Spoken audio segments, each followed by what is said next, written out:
You know that moment when you're browsing Netflix, frustrated because you can't find anything good to watch, and suddenly you see an ad for some new streaming service offering a free 7-day trial? You think, why not?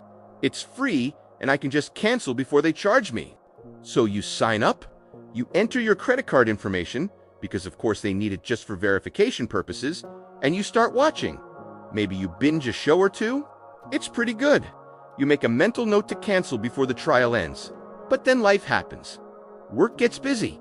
Your kid gets sick. You're dealing with that weird noise your car is making. And exactly 7 days and 3 hours later, you get a notification that $14.99 has been charged to your account. You just got played. And here's the thing, it wasn't an accident. I'm Brad, and I spend way too much time analyzing the psychological warfare that companies wage against your wallet. If you've ever wondered why free trials seem to end at the exact worst moment, or why you keep paying for subscriptions you forgot you even had, make sure to hit that subscribe button and give this video a thumbs up. Because today, we're pulling back the curtain on one of the most profitable scams in modern business. And it's completely legal. The subscription economy's dirty secret. Here's what most people don't realize. Free trials aren't designed to let you try a product, they're designed to make you forget you tried it. The entire business model is built on something called passive churn revenue, which is a fancy corporate term for money we make from people who forgot to cancel. And this isn't a small portion of revenue. For some subscription companies, up to 40% of their income comes from people who aren't actively using the service but forgot to cancel. Think about that for a second. Nearly half of their money comes from customers who don't even want what they're selling. That's not a business model. That's a psychological exploit. The science of forgetting? The reason this works so effectively is rooted in how human memory actually functions. And companies have spent millions of dollars researching exactly how to weaponize your brain's natural limitations against you. Here's the psychology. When you sign up for a free trial, your brain categorizes it as a future task. It goes into the same mental filing cabinet as call the dentist, organize the garage, and start that diet on Monday. These are things you genuinely intend to do, but they lack immediate urgency. Psychologists call this the intention-action gap, the space between what you plan to do and what you actually do. And companies have mastered the art of making that gap as wide as possible. The average free trial lasts 7 to 14 days. Why? Because research shows that's the perfect window where people remember signing up but haven't yet formed a strong habit of checking on it. It's long enough that the sign-up feels distant in your memory, but short enough that you haven't integrated the new service into your daily routine. The timing isn't random.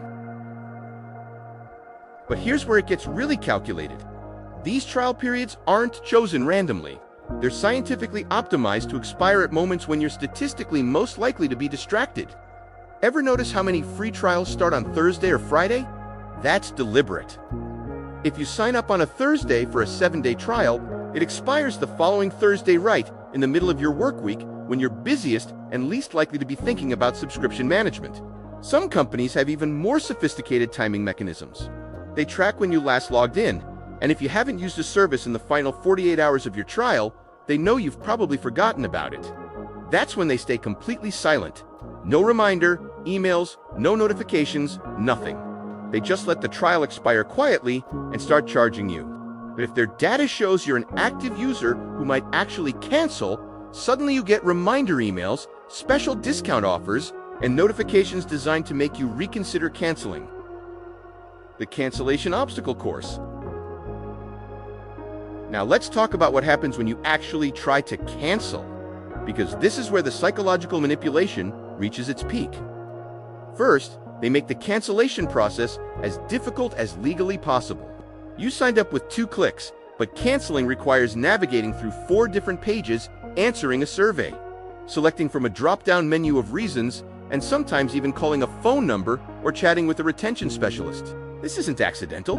It's called friction design, deliberately making the cancellation process so annoying that a percentage of people will give up halfway through and just keep the subscription. I've seen cancellation flows that require you to scroll through 3 paragraphs of guilt-inducing copy about how much you'll miss out on, followed by a discount offer that you have to manually decline, followed by a "Are you sure?" confirmation, followed by another offer.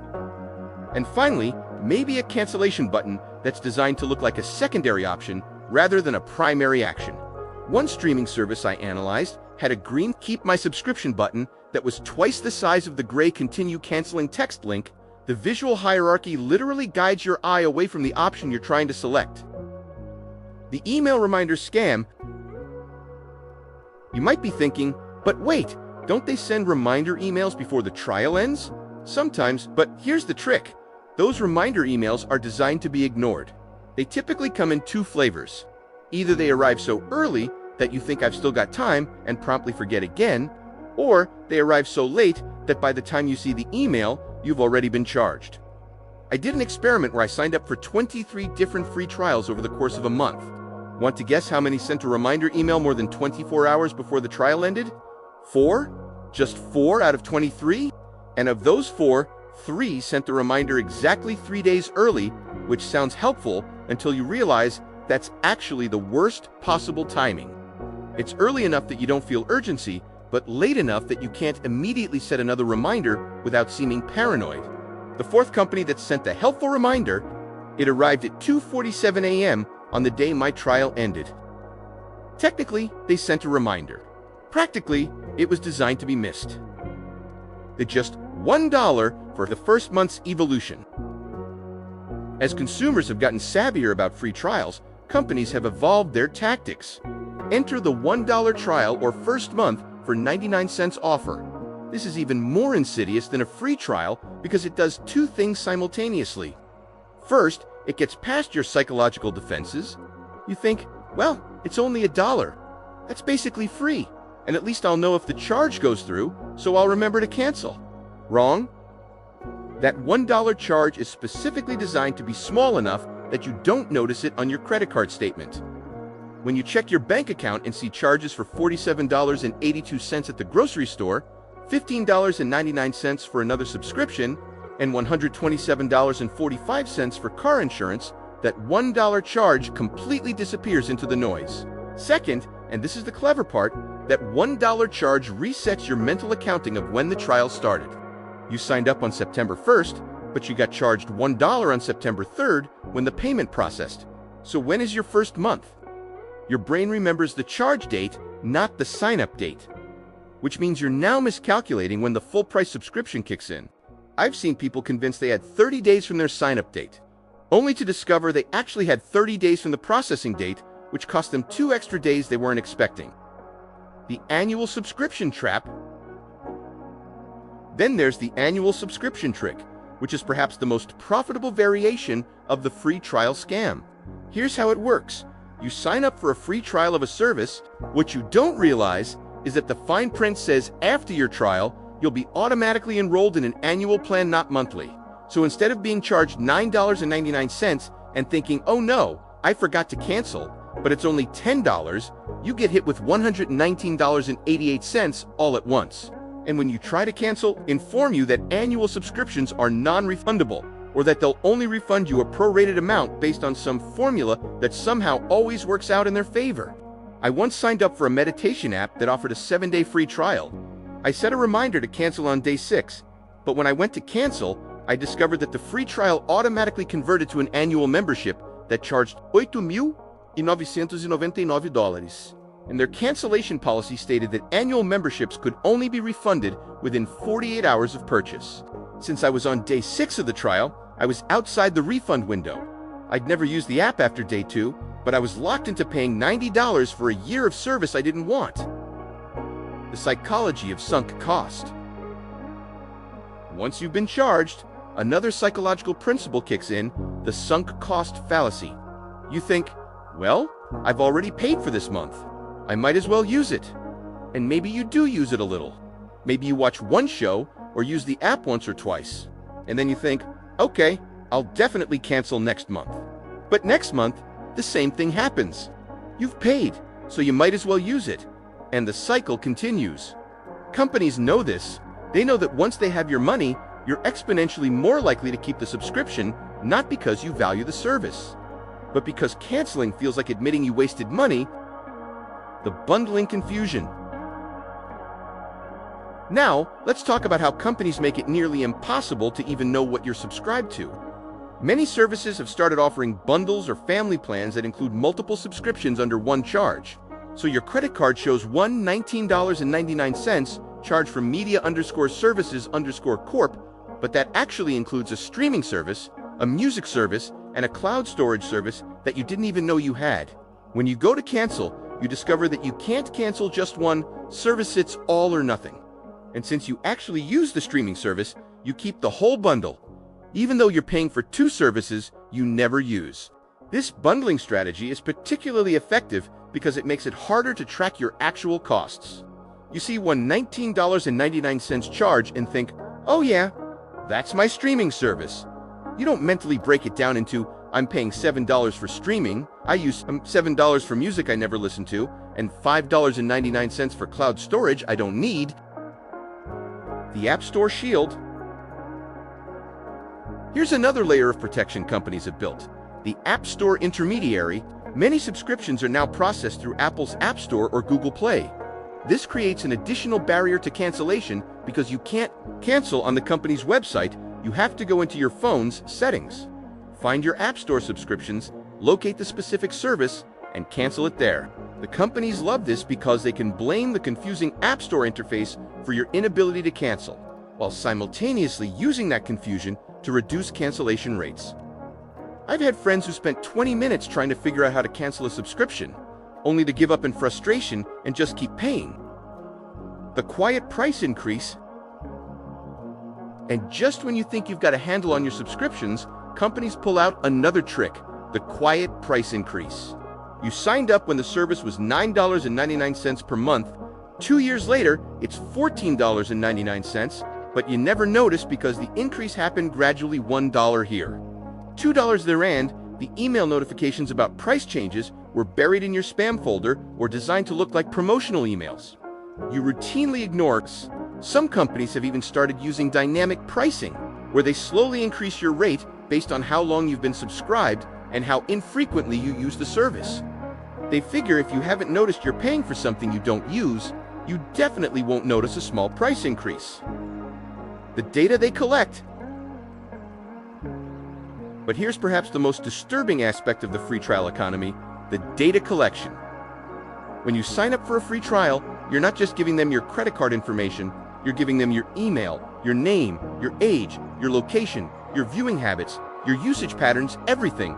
Even if you cancel before being charged, they keep all that data.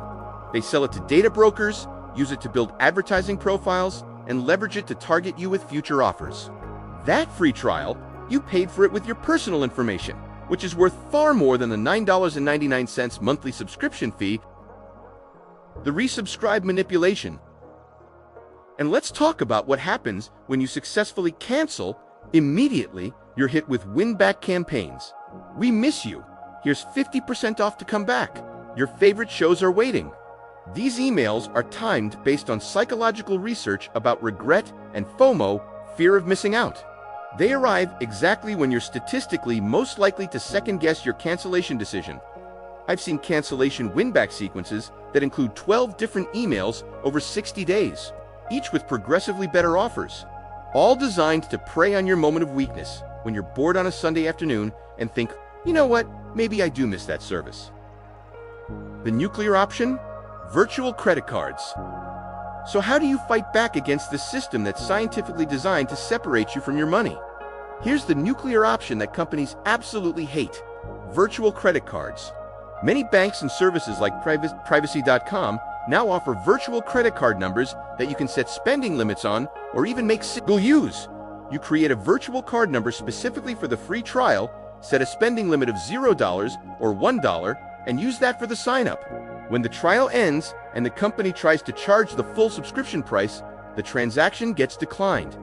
You get to try the service, they can't charge you, and you don't have to remember to cancel. Companies have tried to fight back against this by requiring valid payment methods and declining virtual cards. But many services still accept them. The reminder system that actually works. If virtual cards aren't an option, here's the system I use. The instant I sign up for a free trial, before I even start using the service, I set 3 calendar reminders, one reminder for 2 days before the trial ends, 2 1 reminder for 1 day before the trial ends. 3. 1 reminder for 2 hours before the trial ends if it ends at a specific time. I treat these reminders like appointments I cannot miss, and I set them with obnoxious alarm sounds that I can't ignore. Is it annoying? Yes, but it's less annoying than discovering a $14.99 charge for a service I forgot I signed up for. The spreadsheet solution. I also maintain a subscription spreadsheet. Every single subscription I have is listed with service name, monthly cost, annual cost, renewal date, last date I actually used it, cancellation difficulty rated 1 to 5. Once a quarter, I go through this spreadsheet and ruthlessly cancel anything I haven't used in 60 days. This sounds obsessive, but when I first started doing this, I discovered I was paying for 11 subscriptions I'd completely forgotten about. That was $147 per month, $1,764 per year going to services I didn't even know I had. The psychological reframe. But beyond tactics and systems, there's a psychological reframe that's even more powerful. Stop thinking of free trials as free. Start thinking of them as expensive unless you actively prevent the charge. The default outcome of a free trial is that you get charged. That's how they're designed. The free period is the exception, not the rule. So if you're not willing to set multiple reminders and actively manage the cancellation process, don't sign up in the first place. Ask yourself, if this service costs $15 right now, would I pay for it? If the answer is no, then don't sign up for the free trial, because that's exactly what's going to happen. You're just delaying the payment by 7 days. The real cost. Here's the final truth that the subscription economy doesn't want you to realize. The average American pays for 12 different subscriptions, but actively uses only 4 of them regularly. That means 2/3 of subscription spending is pure waste money going to services that provide zero value. If the average person is spending $200 per month on subscriptions and only using 1/3 of them, that's $133 per month, $1,596 per year being thrown away on forgotten trials and unused services. Invested over 20 years at 7% returns, that's over $65,000. You're not just forgetting to cancel a free trial, you're sacrificing your financial future for services you don't even use. The bottom line? Free trials aren't friendly gestures from generous companies. They're psychological traps designed by teams of behavioral economists, data scientists, and user experience designers who have one job: separate you from your money as efficiently as possible. The trial period is optimized for your forgetfulness. The cancellation process is designed for your frustration. The reminder emails are timed for your distraction. Every single element is calculated to exploit human psychology. But here's the good news. Once you understand the game, you can stop playing it. Set your reminders, use virtual cards, maintain your spreadsheet, and most importantly, change your default assumption from "I'll cancel if I don't like it" to "I won't sign up unless I'm absolutely certain I want to pay for this." Because that free trial, it's going to cost you exactly as much as they planned, unless you plan better.